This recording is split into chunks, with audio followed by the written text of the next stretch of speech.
अमरनाथ गुफा में भगवान शिव ने माता पार्वती को अमृत प्रवचन दिए थे, जिसे कबूतरों के जोड़े ने भी सुन लिया था, जिसे सुनकर वे भी अमर हो गए।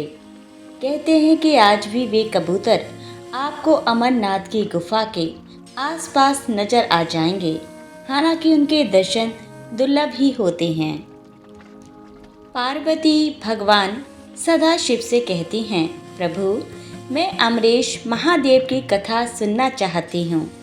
मैं यह भी जानना चाहती हूँ कि महादेव गुफा में स्थित होकर अमरीश क्यों और कैसे कहलाए। सदाशिव भोलेनाथ बोले, देवी, आदिकाल में ब्रह्मा प्रकृति, स्थावर अर्थात पर्वत आदि, जंगल, मनुष्य, संसार की उत्पत्ति हुई।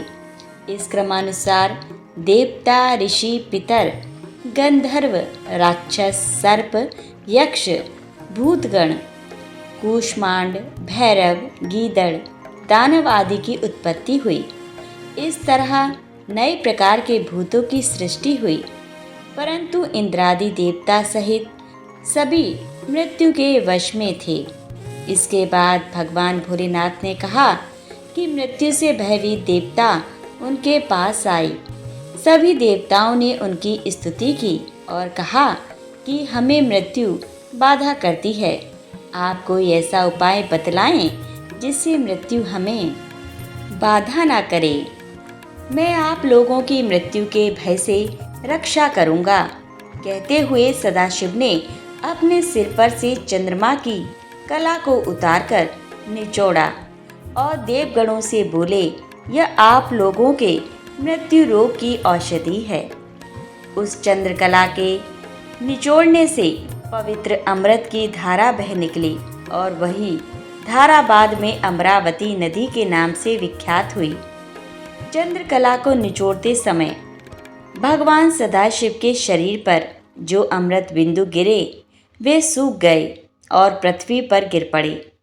पावन गुफा में जो भस्म है वे इसी अमृत बिंदु के कण हैं जो पृथ्वी पर गिरे थे। सदाशिव भगवान देवताओं पर प्रेम न्यौछावर करते समय स्वयं द्रवीभूत हो गए। देवगण सदाशिव को जल स्वरूप देखकर उनकी स्तुति में लीन हो गए और बारंबार नमस्कार करने लगे। भोलेनाथ ने देवताओं से कहा, हे देवताओं, तुमने मेरा बर्फ का लिंग शरीर इस गुफा में देखा है। इस कारण मेरी कृपा से आप लोगों को मृत्यु का भय नहीं रहेगा। अब तुम यहीं पर अमर होकर शिव रूप को प्राप्त हो जाओगे।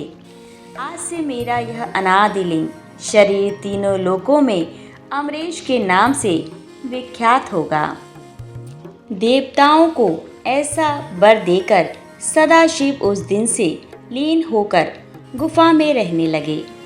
भगवान सदाशिव ने अमृत रूप सोमकला को धारण कर देवताओं की मृत्यु का नाश किया। तभी से उनका नाम अमरेश्वर प्रसिद्ध हुआ।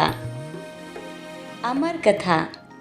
इस पवित्र गुफा में भगवान शंकर ने भगवती पार्वती को मोक्ष का मार्ग दिखलाया था। इस तत्व ज्ञान को अमर कथा के नाम से जाना जाता है, इसीलिए इस स्थान का नाम अमरनाथ पड़ा। यह कथा भगवती पार्वती तथा भगवान शंकर के बीच हुआ संवाद है। यह उसी तरह है जिस तरह कृष्ण और अर्जुन के बीच संवाद हुआ था। सती ने दूसरा जन्म हिमालय राज के यहाँ पार्वती के रूप में लिया। पहले जन्म में वे दक्ष की पुत्री थी तथा दूसरी जन्म में वे दुर्गा बनी। एक बार माता पार्वती ने शंकर जी से पूछा, मुझे इस बात का बड़ा आश्चर्य है कि आपके गले में नरमुंड माला क्यों है। भगवान शंकर ने बताया, पार्वती, जितनी बार तुम्हारा जन्म हुआ है उतने ही मुंड मैंने धारण किए हैं। पार्वती बोली, मेरा शरीर नाशवान है, मृत्यु को प्राप्त होता है, परंतु आप अमर हैं। इसका कारण बताने का कष्ट करें। मैं भी अजर अमर होना चाहती हूँ। भगवान शंकर ने कहा, यह सब अमर कथा के कारण है। यह सुनकर पार्वती जी ने शिव जी से कथा सुनाने का आग्रह किया। बहुत वर्षों तक भगवान शंकर ने इसे टालने का प्रयास किया, लेकिन जब पार्वती की जिज्ञासा बढ़ गई तब उन्हें लगा कि अब कथा सुना देनी चाहिए। अब सवाल यह था कि अमर कथा सुनाते वक्त कोई अन्य जीव इस कथा को ना सुने, इसलिए भगवान शंकर 5 तत्वों अर्थात पृथ्वी, जल, वायु, आकाश और अग्नि का परित्याग करके इन पर्वतमालाओं में पहुंच गई और अमरनाथ गुफा में भगवती पार्वती को अमर कथा सुनाने लगे। धनबाड़ी में उन्होंने अपनी जटा अर्थात केशों से चंद्रमा को मुक्त किया। शेषनाग नामक झील पर पहुंचकर उन्होंने अपने गले से सर्पों को भी उतार दिया। प्रिय पुत्र श्री गणेश जी को भी उन्होंने महागुरस पर्वत पर छोड़ देने का निश्चय किया। फिर पंचतरणी पहुंचकर शिवजी ने 5 तत्वों का परित्याग किया। सब कुछ छोड़कर अंत में भगवान शिव ने इस अमरनाथ गुफा में प्रवेश किया और पार्वती जी को अमर कथा सुनाने लगे। शुकदेव जब भगवान शंकर इस अमृत ज्ञान को भगवती पार्वती को सुना रहे थे तो वहाँ एक शुक अर्थात हरा कटफोड़वा या हरी कंठी वाला तोता का बच्चा भी यह ज्ञान सुन रहा था। पार्वती कथा सुनने के बीच बीच में हुंकार भरते थे। पार्वती जी को कथा सुनते सुनते नींद आ गई और उनकी जगह पर वहाँ बैठे एक शुक ने हुंकार भरना प्रारंभ कर दिया। जब भगवान शिव को यह बात ज्ञात हुई तब वे शुक को मारने के लिए दौड़े और उसके पीछे अपना त्रिशूल छोड़ा। शुक जान बचाने के लिए तीनों लोकों में भागता रहा। भागते भागते वह व्यास जी के आश्रम में आया और सूक्ष्म रूप बनाकर उनकी पत्नी बटिका के मुख में घुस गया। वह उनके गर्भ में रह गया। ऐसा कहा जाता है कि यह 12 वर्ष तक गर्भ के बाहर ही नहीं निकले।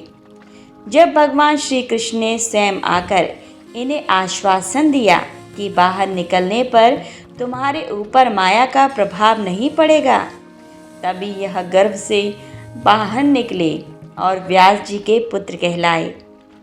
गर्भ में ही इन्हें वेद, उपनिषद, दर्शन और पुराण आदि का सम्यक ज्ञान हो गया था। जन्मते ही श्री कृष्ण और अपने माता पिता को प्रणाम करके इन्होंने तपस्या के लिए जंगल की राह ली। यही जगत में शुकदेव मुनि के नाम से प्रसिद्ध हुए। पवित्र युगल कबूतर श्री अमरनाथ जी की यात्रा के साथ ही कबूतरों की कथा भी जुड़ी हुई है। इस कथा के अनुसार एक समय महादेव संध्या के समय नृत्य कर रहे थे कि भगवान शिव के गण आपस में ईर्ष्या के कारण कुरु कुरु शब्द करने लगे। महादेव ने उनको श्राप दे दिया कि तुम दीर्घ काल तक यह शब्द कुरु कुरु करते रहो। तदुपरांत वे रुद्र रूपी गण उसी समय कबूतर हो गए और वहीं उनका स्थायी निवास हो गया। माना जाता है कि यात्रा के दौरान पावन अमरनाथ गुफा में इन्हीं दोनों कबूतरों के भी दर्शन होते हैं। यह आश्चर्य ही है कि जहाँ ऑक्सीजन की मात्रा नहीं के बराबर है और जहाँ दूर दूर तक खाने पीने का कोई साधन नहीं है, वहाँ यह कबूतर किस तरह रहते होंगे। यहाँ कबूतरों के दर्शन करना शिव और पार्वती के दर्शन करना माना जाता है। प्रिय भक्तगणों, आज की कथा यहीं संपन्न होती है। यदि आपको हमारी वीडियो पसंद आई हो तो हमारी वीडियो को लाइक ज़रूर करें और इसी प्रकार की यदि आप भविष्य में वीडियो देखना चाहते हैं तो हमारे चैनल को सब्सक्राइब अवश्य कर लें।